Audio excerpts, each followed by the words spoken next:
Baik, saya akan mulai materi terkait perancangan jembatan. Nah, kali ini kita akan membahas terkait lebih detail perancangan bangunan bawah jembatan. Nah, di sesi pertama, saya akan membahas terkait dengan abutment atau kepala jembatan dan juga nanti dengan pilar.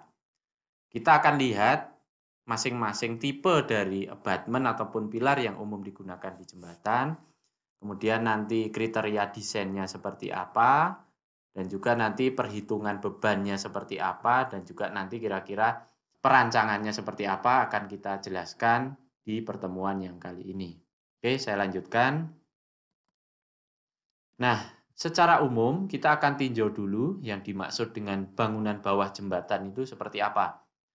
Nah, teman-teman kemarin sudah belajar terkait dengan bangunan atas jembatan. Nah, bangunan atas jembatan itu biasanya diklasifikasikan dari batasnya perletakan ke arah atas. Jadi perletakan atau bantalan jembatan, kemudian nanti struktur gelagarnya, kemudian ada struktur lantai, sampai nanti struktur yang paling atas dari jembatannya, misalkan ada ikatan angin di sana, itu berarti struktur atas jembatan. Nah, kalau bangunan bawah atau struktur bawah jembatan, yaitu berarti dari mulai di bawah perletakan sampai nanti posisinya adalah pondasinya. Di sana ada kepala jembatan, gitu ya, diklasifikasikannya. Kemudian juga ada pilar jembatan dan juga nanti ada pondasi jembatan. Nah, kali ini di sesi pertama ini kita akan bahas terkait dengan kepala jembatan atau abutment dan pilarnya.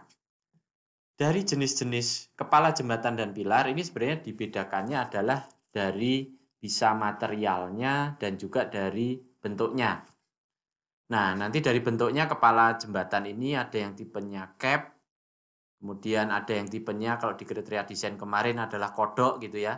Kemudian ada yang tipenya dinding penuh. Nah, sebenarnya kemarin ada pertanyaan, apa bedanya yang cap dengan yang kodok, Pak? Gitu ya. Nanti kita akan lihat. Sebenarnya kalau cap ini ya berarti dia langsung capping dari si footingnya pondasi ini dijadikan kepala jembatan. Nah, kalau yang tipe kodok itu dia punya leher sebenarnya. Jadi bisa lebih tinggi lagi. Jadi dari capnya diberikan leher tapi tidak tinggi, kemudian baru ada bagian kepala jembatannya sehingga dia bisa lebih tinggi dibandingkan yang jenis capnya. Nah, nanti kalau dinding penuh ini yang paling strukturnya lebih tinggi lagi. Jadi ada bagian bawahnya atau bagian footingnya, ada dinding penuhnya, kemudian ada bagian kepalanya. Nah, sehingga ini bisa digunakan untuk tipe-tipe kepala jembatan yang memang membutuhkan timbunan yang lebih tinggi. Nanti kita akan lihat jenis dan kriterianya dengan secara lebih detail. Ini adalah gambaran secara awalnya. Nah, dari materialnya ini bisa dari material beton gitu ya. Kemudian bisa dari, nah ini beton adalah nanti gabungan dengan baja tulangan seperti itu ya. Dan juga nanti dari pasangan batu. Ataupun nanti kalau memang yang tipe pilar itu bisa terdiri dari baja struktur gitu ya. Ada yang tipe pilar menggunakan baja struktur. Nah, di bagian kedua dari bangunan bawah yaitu pilar, nanti bedanya apa dengan kepala jembatan harusnya teman-teman sudah paham gitu ya. Kalau kepala jembatan ini letaknya dia di pergantian antara jalan pendekat dengan lantai jembatan yang membatasi antara jalan pendekat dengan jembatan kita. Nah, kalau pilar ini yang membatasi antara bentang satu dengan bentang lain di jembatan. Jadi letaknya dia di posisi tengah jika memang bentangannya lebih dari satu. Nah, ini tipenya juga ada yang tipe cap, nanti ada yang tipe dinding penuh, kemudian ada yang bentuknya satu kolom, ada yang dua kolom, ada yang tiga kolom atau lebih. Nanti kita akan lihat beberapa tipe yang umum digunakan di jembatan. Nah, ini materialnya seperti saya sampaikan juga ada yang dari beton, beton bertulang maksudnya ya. Kemudian ada juga yang dari baja struktur dan juga nanti ada yang dari pasangan batu. Ini sampai saat ini pasangan batu ini masih banyak digunakan juga di daerah-daerah pedalaman. Pada zaman dulu masih ada yang digunakan dengan pasangan batu bata. Tapi untuk kondisi saat ini batu bata sudah tidak lagi digunakan karena memang melihat dari segi keawetan gitu ya. Kecuali memang itu jembatan yang ditujukan untuk heritage ataupun untuk wisata itu masih diizinkan, tapi kalau di jalan raya melihat keawetan dari material dan kekuatan untuk batu bata sudah tidak ada, yang ada masih adalah pasangan batu. Oke, kita lanjutkan. Nah, ini saya sajikan terkait dengan diagram alir kalau kita ingin merancang suatu bangunan bawah dari jembatan. Nah, kemarin kita sudah belajar di pertemuan berikutnya, yaitu terkait dengan data-data yang diperlukan untuk perancangan dari jembatan. Nah, ini salah satunya nanti dipakai di perancangan bangunan bawah ini. Nah, ini dimulai dari tahapan survei. Kemarin ada survei pendahuluan dan survei detail. Dari survei ini kita lakukan adalah pengumpulan data yang dibutuhkan. Di antaranya adalah penampang sungai. Ini hubungannya nanti terkait dengan bentang jembatan dan lokasi kita akan menempatkan abutment ataupun pilar. Kemudian ada permukaan air banjir dan normal. Ini juga hubungannya nanti terkait dengan penempatan pilar maupun abutment kita. Kemudian ada data geoteknik, baik itu dengan sondir ataupun dengan boring dan juga NSPT.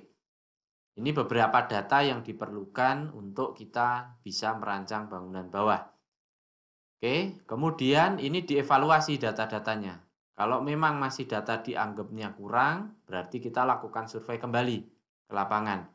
Namun kalau dievaluasi sudah mencukupi dari kebutuhan minimal, nah kita bisa lanjutkan ke tahap pradesain. Oke ya. Nah, ini sebenarnya pradesain ini kemarin sudah kita jalani, yaitu terkait dengan penentuan tipe atau model bangunan atas kita. Lebarnya berapa, bentangnya berapa, posisi atau letak pilar. Nah, ini pylon ini kalau nanti adalah tipe jembatannya cable stay ataupun jembatannya suspension gitu ya. Dan juga nanti kepala jembatan posisinya di mana. Ini sebenarnya kemarin sudah kita lewati tahapan ini. Tinggal kita teruskan nanti pradesain terkait dengan bangunan bawah adalah kita mau tetapkan bentuk pilar dan kepala jembatan kita. Kita mau pakai bentuk atau tipe apa, itu yang akan kita bahas di pertemuan ini. Kemudian posisi struktur terhadap muka air banjirnya, ya. Kemudian juga kalau misalkan ada bangunan-bangunan lain yang ada di bawah dari jembatan kita. Nah, ini terkait nanti ada bangunan-bangunan sungai, ini harus kita perhatikan di sana. Apakah ada terjunan, ada bendung, ada bendungan, itu juga harus kita perhatikan. Karena akan mempengaruhi struktur bangunan bawah kita. Kemudian bahan, nah bahan dari pilar ataupun kepala jembatan ini juga ditetapkan di pradesain ini. Apakah nanti akan digunakan seperti saya sebutkan tadi, beton bertulang, ataukah akan menggunakan baja struktur, ataupun pasangan batu gitu ya. Kemudian ukuran dari pilar ataupun kepala jembatan ini juga sudah bisa ditentukan di tahap pradesain. Nanti akan saya sajikan rule of thumb atau acuan yang bisa kita gunakan sebagai langkah pradesain dari pilar ataupun kepala jembatan. Nah, rule of thumb ini tentu saja harus teman-teman cross check dan teman-teman hitung nantinya di tahap perhitungan struktur. Asumsi-asumsi kita, perkiraan atau estimasi dari dimensi kita apakah tepat ataukah perlu diperbesar ataukah terlalu boros. Itu adalah nanti tetap teman-teman harus melakukan perhitungan struktur. Ya. Nah, kemudian apalagi yang diperlukan adalah terkait dengan beban-beban yang bekerja. Nah, teman-teman kemarin sudah menghitung beban-beban yang bekerja khususnya di bangunan atas. Nah, hari ini kita tambahkan nanti beban-beban yang kiranya bekerja di bangunan bawah. Gitu ya. Jadi nanti kalau kemarin ada beban mati dan beban lalu lintas pada struktur atas, ini sudah dihitung oleh teman-teman. Kemudian ada beban angin dan beban gempa, maksudnya ini adalah beban lingkungan. Kemarin yang kita hitung adalah beban angin. Nah, ini bisa nanti kita masukkan di dalam perhitungan ini. Kemudian terkait dengan bangunan bawah, ini nantinya ada beban air dan tumbukan pada pilar. Jika nanti memang jembatan kita membutuhkan pilar. Dan juga nanti kalau di abutment atau kepala jembatan adanya beban tekanan tanah aktif. Nah, ini juga harus diperhatikan oleh teman-teman, tambahan beban yang memang kiranya dia bekerja hanya di bagian bawah jembatan. Nah, ini semua nanti dilakukan perhitungan struktur Nah, teman-teman seharusnya perhitungan struktur ini belajar di beton bertulang kemarin bisa melakukan perhitungan struktur berdasarkan beban-beban yang ada ini. Sehingga nanti diperolehlah dimensi dan penulangan dari abutment maupun pilar yang efektif atau optimum untuk kita lakukan nantinya sebagai dasar kita untuk mendesain.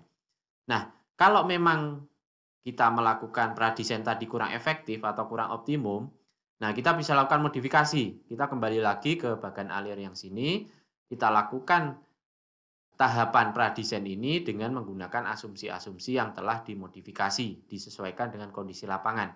Jadi ini suatu siklus. Kalau memang belum terpenuhi, maka siklus ini akan berulang terus hingga akhirnya nanti didapatkanlah desain akhir. Desain akhir yang sudah didapatkan tentu saja dengan backup perhitungan yang lengkap bisa disajikan nantinya sebagai gambar konstruksi. Ya, jadi penyajiannya adalah nanti sebagai gambar konstruksi atau gambar DED, Detail Engineering Design.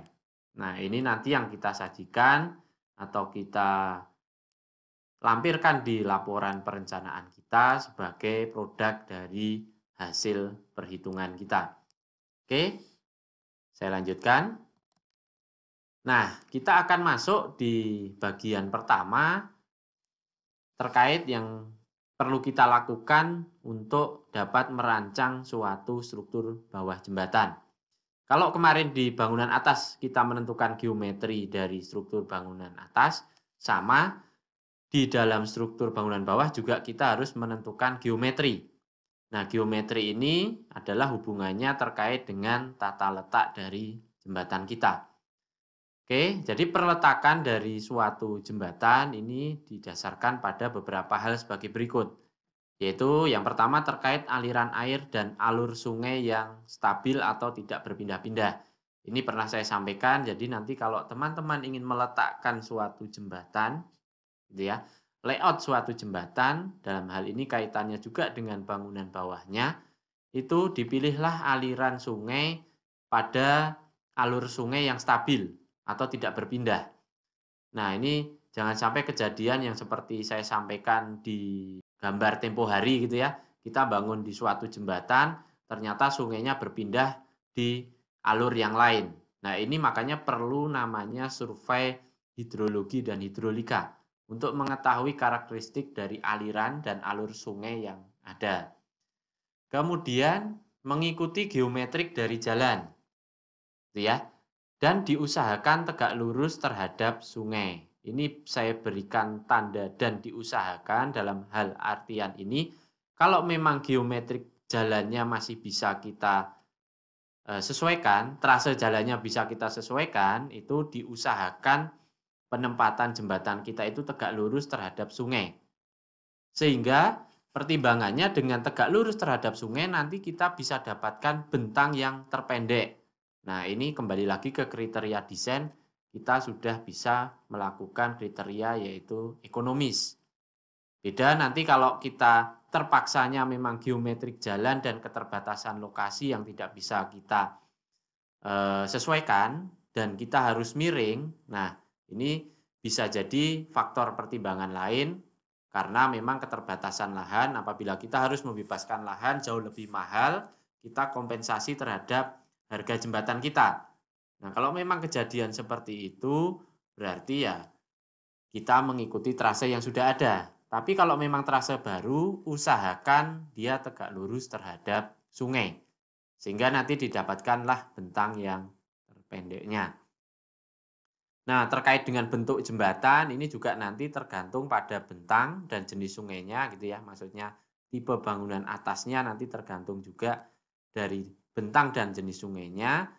Terkait bangunan bawah, ini juga sama, tergantung dari bentang dan jenis sungainya. Juga nanti material yang digunakan, yang saya sampaikan di atas tadi. Ada beton, ada baja, ataupun pasangan batu. Nah, bentang ini juga nanti berpengaruh pada pilar maupun abutment kita yang kita gunakan, termasuk juga nanti ketinggian dari jalan pendekat, timbunan dari operate kita, itu juga menentukan dari bentuk bangunan bawah yang kita propose atau kita usulkan. Nah, nanti kita lihat ya teman-teman, kira-kira tipe-tipenya apa, dia cocok atau optimum di lokasi seperti apa, ataupun kalau ada timbunan, timbunannya maksimum berapa meter, kita akan lihat jenis penggunaannya. Nah, di bawah ini ilustrasi tadi saya sampaikan kalau bisa adalah digunakan atau dipilih tipe kita memilih trasenya adalah yang tegak lurus terhadap sungai, sehingga nanti didapatkan bentang yang lebih pendek. Berbeda nanti kalau kita memilihnya adalah yang miring gitu ya, atau kita memilihnya kalau trasenya tidak bisa kita sesuaikan sehingga miring, nanti tentu saja didapatkannya bentang yang lebih panjang.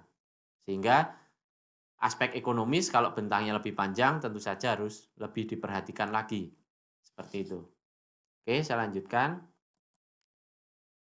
Nah, ini terkait dengan bangunan bawah, ini pernah saya sampaikan struktur umum dari suatu jembatan, ada struktur atas, ada struktur bawah.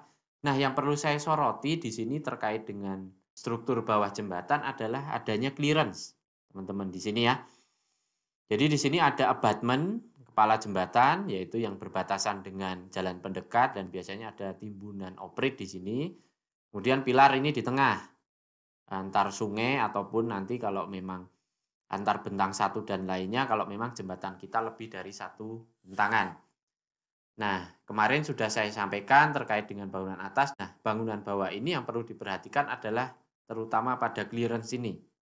Karena ini yang berpengaruh nantinya kita dalam menentukan tinggi dari kepala jembatan ataupun pilar kita. Yang pertama dilakukan adalah terkait clearance ini. Ini untuk mengamankan bangunan dari struktur atas kita apabila nanti sungai ini membawa hanyutan, misalkan ketika banjir dia membawa gelondongan kayu ataupun material hanyutan lainnya, dia tidak menabrak di struktur atas kita. Ya, ini yang dijadikan acuan adalah muka air banjir.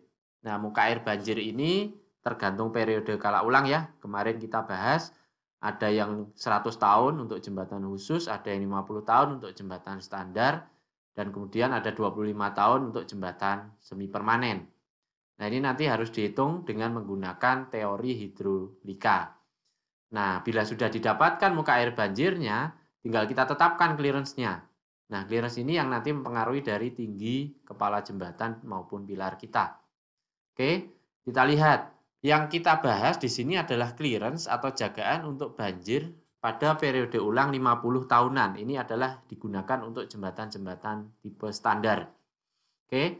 Nah, di sini ada ketentuan setengah meter itu kalau sungainya berupa sungai pengairan alias irigasi.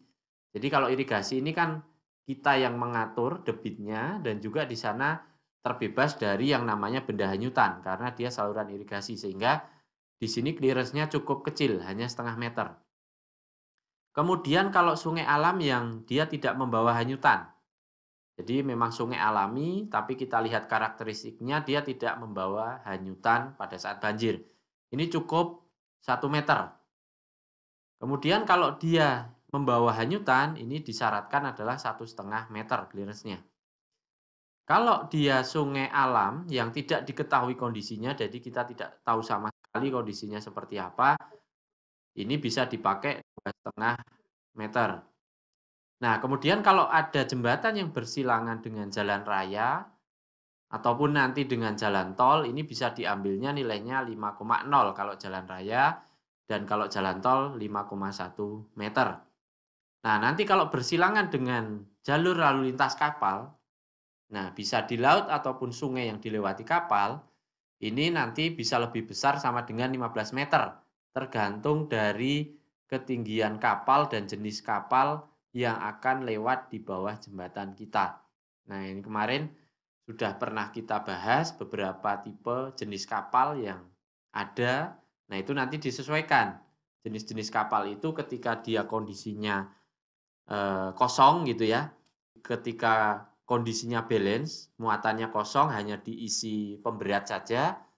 Nah, itu berapa tinggi maksimumnya sehingga nanti bisa kita tetapkan clearance jembatan kita supaya nanti ketika dia lewat di bawah jembatan kita, dia tidak menabrak struktur bangunan atas kita. Oke, ini terkait yang pertama ketentuan umum terkait dengan clearance atau jagaan. Saya lanjutkan. Nah, ini ya. Jadi minimal kalau jembatan kita di atas laut atau sungai yang dilewati kapal adalah 15 meter. Nah, nanti ini tergantung jenis kapalnya. Ini bisa saja lebih dari 15 meter kalau jenis kapalnya memang kapal yang tinggi. Dan kalau di kondisi seperti ini tidak lagi yang ditinjaunya adalah muka air banjir, tapi biasanya adalah muka air saat pasang maksimum. Karena di laut gitu ya, ataupun di sungai, ketika dia pasang maksimum dia berapa, kemudian ditambahkan dengan minimal jagaan kapal yang akan lewat. Gitu ya. Untuk lebarnya minimal adalah 2 kali panjang kapal. Ini kemarin sudah kita jelaskan alasannya. Yang pertama nanti kalau memang ini terpengaruh oleh arus dan kemudian dia miring, gitu ya, ketika melewati sisi bangunan bawah jembatan kita ini lebih aman. Jadi kadang kapal seperti ini ketika mau masuk jembatan sudah dipandu dengan kapal lain, tapi karena mungkin suatu ada arus dan lain sebagainya, dia terbawa arus ekornya sehingga ketika masuk jembatan miring posisinya. Nah, dengan diberikan minimal 2 kali panjang kapal, kita sudah memberikan angka keamanan terhadap potensi adanya tumbuhan kapal ini ke pilar jembatan kita. Nah, itu teman-teman yang harus diperhatikan ya. Kemudian kalau jembatan di atas jalan layang atau jalan raya gitu ya. Nah, ini ketentuannya kita harus memberikan minimal tinggi jagaan 5,1 meter.